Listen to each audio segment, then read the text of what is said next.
पाण्डवलाई मुक्ति दियौ राम त्यस्तै मुक्ति हामीलाई पनि देऊ न भगवान त्यस्तै मुक्ति हामीलाई पनि देऊ न भगवान सबेरीका जुठा भए किन खायौ राम सबेरीका जुठा भए किन खायौ राम त्यस्तै मुक्ति हामीलाई पनि देऊ न भगवान त्यस्तै मुक्ति हामीलाई पनि देऊ न भगवान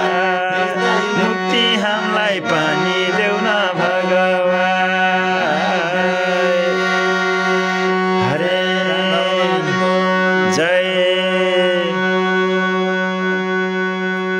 हामी सबैको कल्याण होस् हरिओम धेरै धेरै धन्यवाद हाम्रो घरबेटी अङ्कल अनि आन्टीले मिठो भजन गाउनुभयो केही तनावहरू थिए घर जाँदै गर्दा यहाँ त स्वर्ग तीर्थयात्रा आए नि जस्तो लाग्ने रहेछ अङ्कल अनि मेरो वचनलाई स्वीकारेर एकदमै मिठो भजन गाउनुभयो मेरो घरबेटी अङ्कल उहाँको यात्रा एकदमै सफल हुनेछ यो जुन माथिको यात्रा भन्ने छ त्यो यात्रा पनि उहाँको स्वर्गमा जानेछ भन्ने मैले आश गरेको छु एकदमै पुण्यको काम कमाउनु भएको छ हाम्रो घरबेटी अङ्कलले